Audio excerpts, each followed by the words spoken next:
Hi, this is Jay Holston. I'm a Vistage chair, and I'm here with one of the members of my group, Eric Kuefler. Eric is an owner of KS2 Solutions, and in addition, he's also the founder of Entre Multipliers. And Entre Multipliers helps folks with Pinnacle Consulting. And what I've asked him to do, he has a long history of working with EOS. I've asked him just to kind of share with us a little bit about his journey and just kind of help us understand what are some differences between the two methodologies, share with us some of his lessons learned.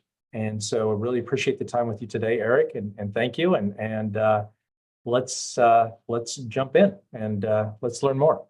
Thanks, Jay. Yeah, it's a pleasure to be here. Excited about this conversation. And, last time we talked about people and accountability charts, process accountability charts, and those things. And so today we're going to spend more time over here in the purpose section of the Pinnacle model. So we spent time on people. Today we're going to talk about purpose. And I'm delighted to be here. Thank you, Jay, for having me. Yeah. Very good. Okay. Wow. There's a lot there. So please share more. Yeah. So for those that aren't familiar with Pinnacle, I think it's important just to recap that the Pinnacle model here in the center is all about improving your culture, your structure, your coaching with people. So people here, purpose, playbooks, perform.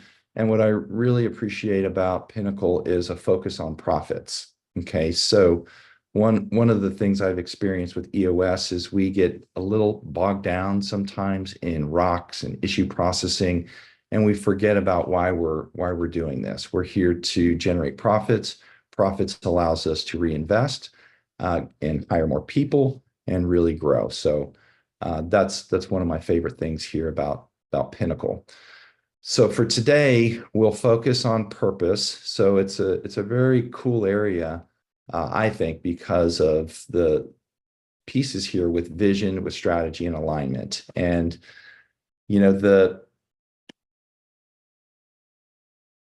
so did you want to ask a question here, Jay? Yeah, no, you're doing great. I will jump in with, I've got many questions, but I mean, you were doing fantastic. So, so I can see you have the SVEP, and so be fantastic if you could kind of introduce it to us. And then, kind of one of the emphasis that I see that I think is going to be really valuable is differentiation. I mean, we both hold EOS in high regard. We hold Pinnacle in high regard. It's not like saying one's better than the other. But I think that just because you have such a depth of experience, if you could kind of help us with differences, I think that will help people maybe kind of help right size and figure out what's best for themselves. Yeah, thanks, Jay. So in EOS, as you said, we talk about a VTO, Vision Traction Organizer.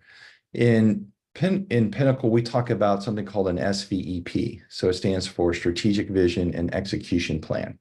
So I have a sample here on the screen that I'll compare and contrast to the VTO in EOS. So the big thing that you'll notice, first of all, is it's laid out differently, right? So the format is different. We have graphics in our SVEP. So I have something over here called a flywheel, which I'll talk about later. Mm-hmm. You can see here we have their logo and then the pinnacle, which is the top of our mountain, and I'll talk about what that means.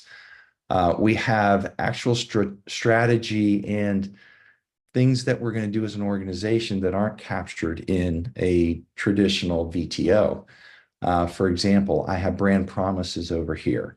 You'll see at the bottom, I have trends, I have strengths, I have weaknesses. So what you don't see here is what you see in a VTO, which is you see issues. And so what my takeaway from this, Jay, just to paint some contrast, is that with Pinnacle, we're talking, it's less about the day-to-day nitty-gritty tactical things, and we're trying to actually elevate and think bigger, think differently, use different tools to get different thinking and to get better outcomes. I really appreciate that because, one of the phrases I've used in my consulting career was think strategy first. And the reason I did that is most of my staff always went to what was easier and under their control and very tactical in nature. And so, and a big problem of that is you jump in on the first thing that comes to mind instead of taking the time to really think about the breadth. And then once you understand the breadth, then you kind of analyze it and you figure out, okay, what's the most appropriate path to follow?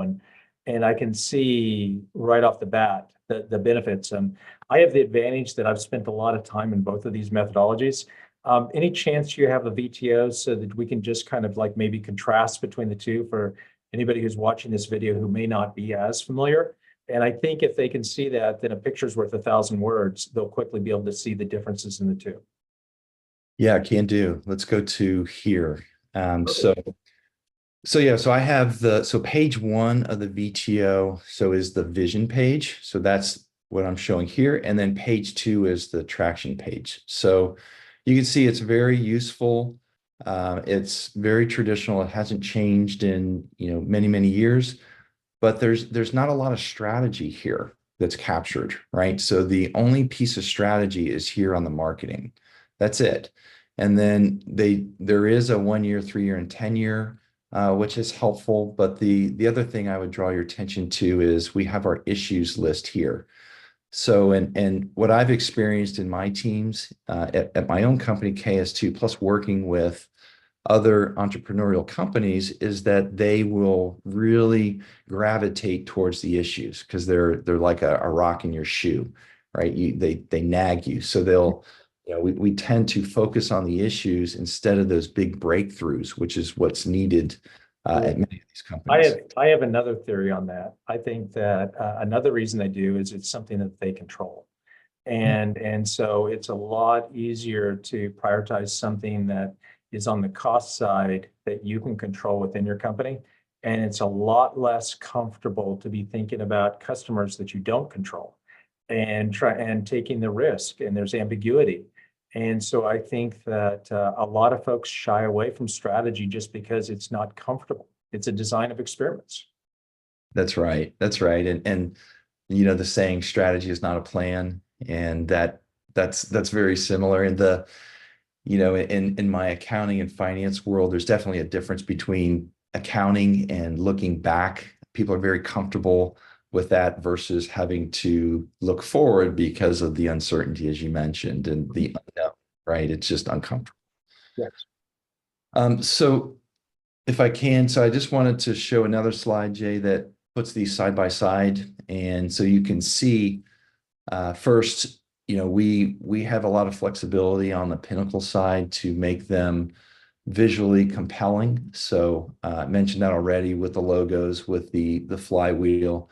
I've seen some other graphics put in here to help illustrate things too, around core values, for example, or even in the core business piece.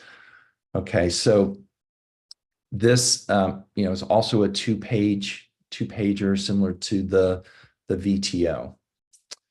I imagine that somebody who's looking at this video, they see I love this slide because it really does give you the ability to contrast between the two. And you can see that there's a lot more information that's in the SVEP. And so a question that they may have in their mind is, how long does it take to make an SVEP? And kind of like, because maybe they're currently doing EOS. And so they know how long it took them to make a VTO. You've done both. If you can kind of help them get comfortable with the complexity and kind of what's the work product and the process. Yeah, that's a great question, Jay. So first of all, the time it takes to produce this is actually the same as the time it takes to produce a VTO. Wow. Okay, my experience, so I've been working with 3 different types of clients. Okay, so I've had clients that have been running EOS and maybe for 5-10 years. And they've grown and maybe they've outgrown EOS and they're looking for an upgrade, I'll call it. They're looking for what's next. And for those people, that is a very straightforward migration. And the time it takes to produce the SVEP is typically we can do that in a 1-day to 2-day session. Okay, so, and the entire SVEP would be produced in an annual summit, we call it, to where, we would reset the different strategies, the different components in here.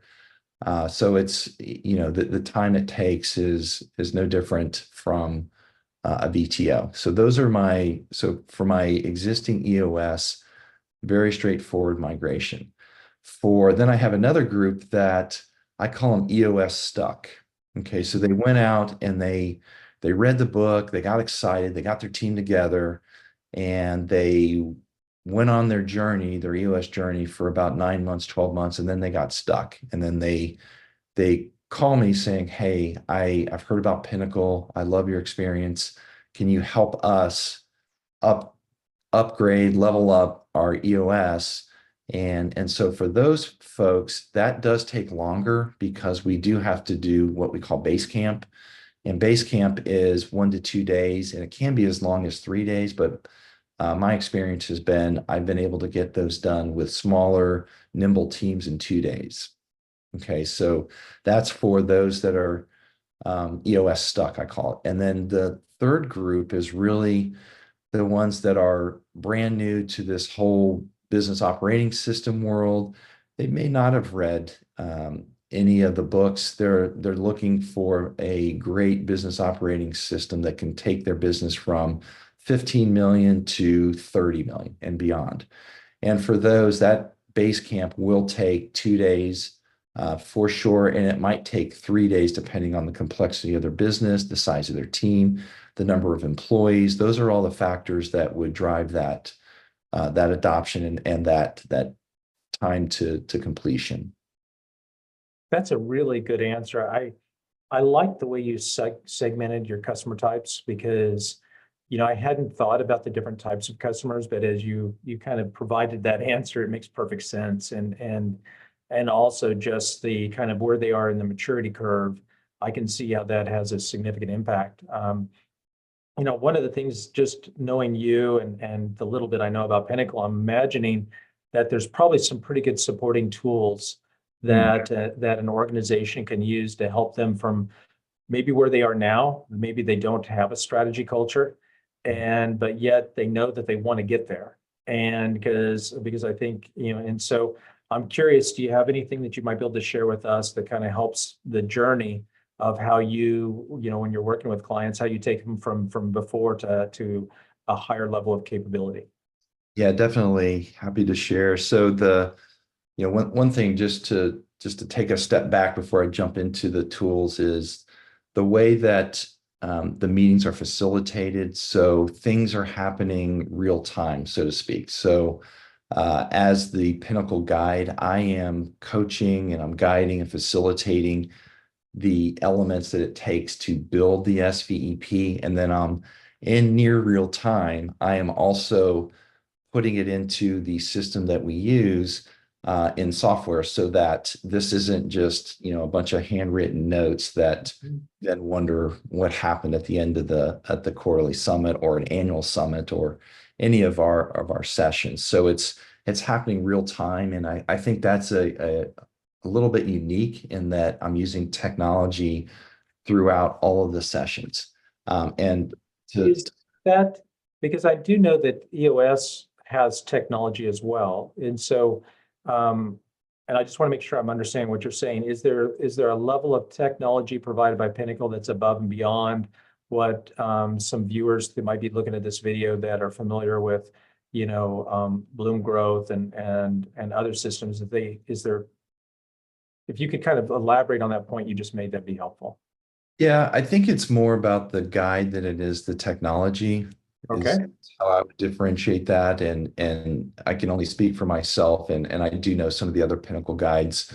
But my background is technology. I do have, so I have a company that we focus on enterprise software. So the ability for me to facilitate, create the right deliverables within our software system that we use in Pinnacle.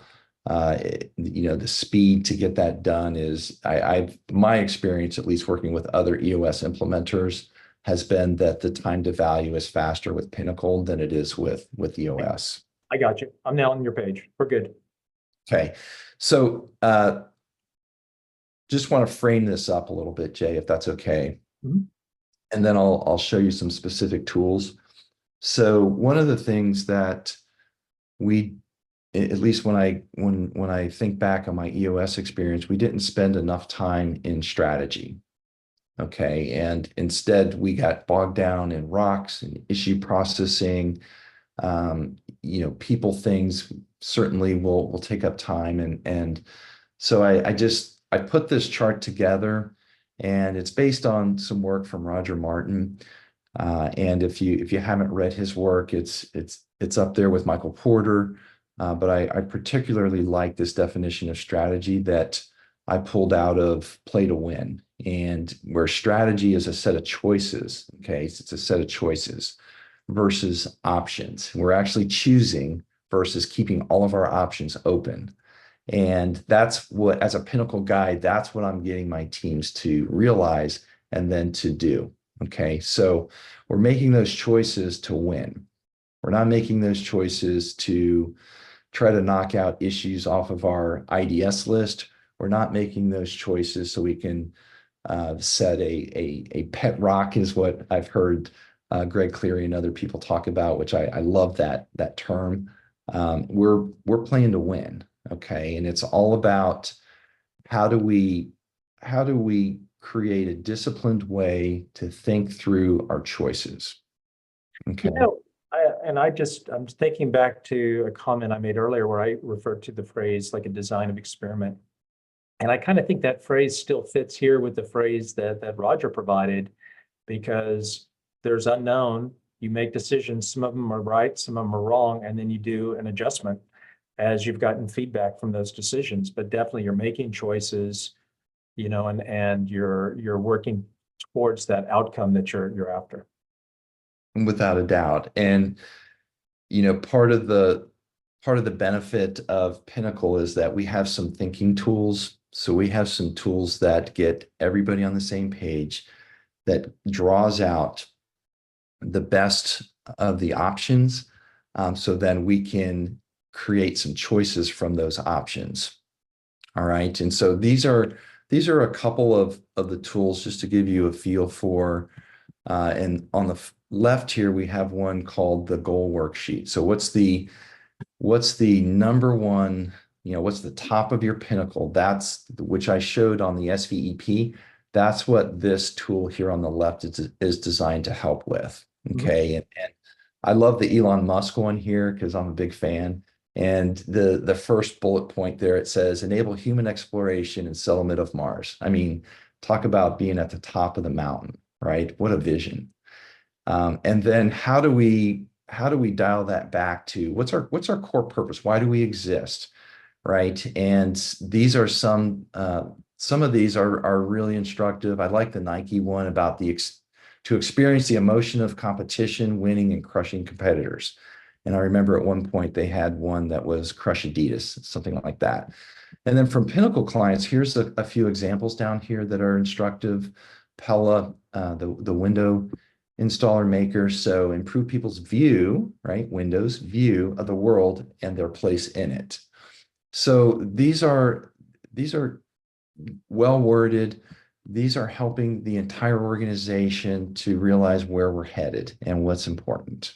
And I really like the Pinnacle client example. Because when you look at people like the Disneys and the Walmarts and the Nikes, they play at such a different level than the folks that most likely are going to be seeing this video, which are folks that are associated maybe through a Vistage path or maybe even slightly larger. And so just seeing how, if I have a company that's fighting in a geography or in a niche, how do I create my pinnacle for what I want it to be? I think it's nice that they provided some of those examples. Yeah, it really gets the wheels turning, doesn't it? Mhm. Those examples are very, very helpful. Here's another, I don't want to overtool this discussion, but you did ask the question about Okay, how do we guilty. build the SVEP, right? How do we build that? So the SVEP, if we want to simplify it and say that's our 2-page plan, or that's our strategy guide, or that's where the organization's headed. And if you can think of that as maybe an output, all of these tools that I'm showing, these are what we use as inputs into that output. Okay, so as a team, we would hand out these tools. We would go through these together. I would facilitate with the idea that we're going to have an outcome, right? There's going to be something delivered. There's going to be value created here for the team and for the organization. And we capture those outputs in the SVEP. Got it. No, that's good. More here on the core purpose. We don't need to beat that one again. You know, I'm really glad we're doing the flywheel. This is an area that you know from our Vistage meetings. I really have a passion for the flywheel. And so I think it'd be great if we could spend a couple minutes here, because I think this is such a powerful tool. yeah, and so just to describe what's on the screen here. So certainly Pinnacle didn't create the flywheel, right? That's Jim Collins's concept, where you picture a giant. I always think of a giant, rusty, heavy flywheel, and if I could just pull it hard enough and get it moving, then it'll move itself, right? And so if you think about your organization, and what are those big pulls on the wheel that you can make to drive your organization towards growth, or whatever that pinnacle is, right? So this is the Pinnacle Business Guides, the group that I'm a part of, the organization I'm proud to be part of. This is their flywheel. So if we start here at the top, they want to be a category of one. Okay, so that's what we're doing here. We're differentiating between the different business operating systems, BOS. EOS is one of them, and I've painted some contrast there already. We want to attract great guides with the most experienced. We want to have an excellent onboarding experience and do that successfully. We have an all-in community. So when you meet our guides, you know that they've been there. Many of us have bought and sold companies. Many of us are, in our own entrepreneur. We're in the trenches with our clients. We are transforming the lives of the leaders we work with, and we have a reputation for results. That center of the target of profits, we want to see our clients be profitable. We want to see them thrive, and this is, I believe, a very good example of a flywheel. Absolutely. It's a very good example. And I imagine you have, there we go. I was sure you had a couple other examples to go with it as well. Yeah, so I mean, it's nice that Pinnacle has this nice flywheel, but the question might be, well, how do I build my own, right? I want my own. I think this is really helpful. And so again, we have tools that help to facilitate this and make this easier for teams to build their own flywheel. And so this is an example of that. I have some examples from Amazon here, which I think is really cool. And I think this one may have changed since this was done, but low prices, increase customer visits, attract third-party sellers, expand and extend distribution, and grow revenue per fixed cost. I mean, I saw their quarterly numbers. Their revenue was, I think, over 140 billion in the quarter. So their flywheel is working. So we want our clients to write out their core steps, 4 to 6 steps, and then we start drafting them. And then as their guide, I get into some of the graphic tools that I have, and I help them formulate that, and we can publish it right there as a draft. Okay, so you get value right away. Everybody should have one, even I do. So I have one for bringing folks into the Vistage community, and you kind of like the steps that I follow, and it's helpful because sometimes I forget. And so, it's good to come back and remind myself, and having that reinforcement of that flywheel is a very valuable tool. Yeah, we did it at KS2 also, and it's so clarifying. Ours is products drive projects, drives managed services, drives total client value. I mean, it's just that simple. And so then we focus all our energies into each one of those wheels, if you will, those cogs in the overall flywheel. And it has been so powerful in aligning all of the teams and all of our activities to support that.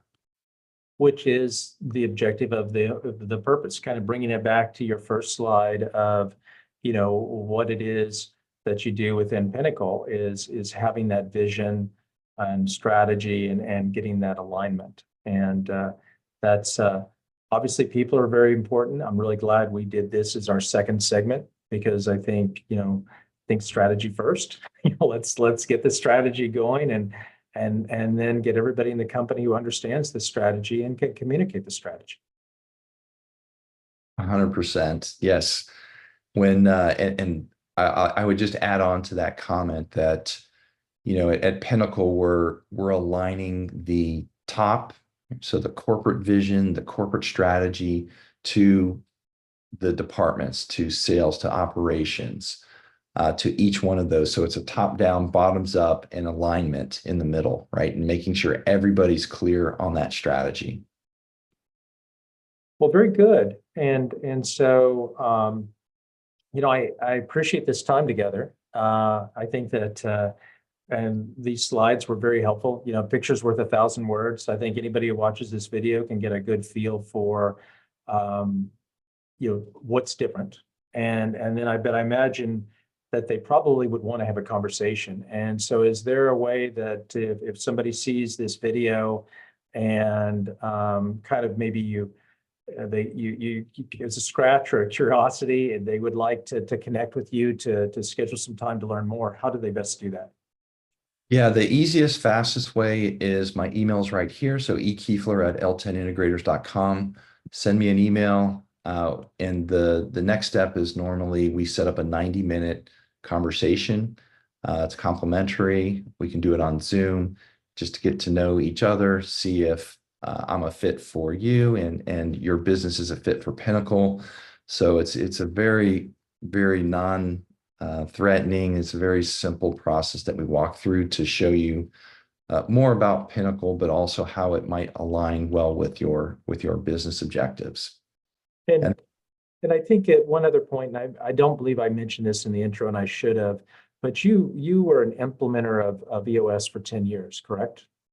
So just fine point, not implementer, but integrator. Yes. Okay. So yeah. So certainly, as you kind of thought of that customer segmentation, for those that maybe have an EOS program that's stuck, I would have to think you would be a fantastic resource to talk to because you understand EOS from a decade-long relationship with that methodology. Obviously, as you've proven today, that you're very capable around Pinnacle. And so I think that having a conversation to help them maybe get unstuck would be really valuable. So that's fantastic. Hopefully folks will reach out to you. If anybody has questions about Vistage or some of the activities that I'm involved in, please feel free to reach out to me through my LinkedIn page, which has my email as well as my phone number for a text. So very good. So thank you very much. Appreciate your time. And this is the second of a series. And so I think, in our next video, we'll go and we'll address one of the other issues or sections, I should call them, a section that's in the Pinnacle logo. So thank you again, Eric. Appreciate your time. thank you, Jay. This was fun. Looking forward to the next one. Thank you for everything. You bet.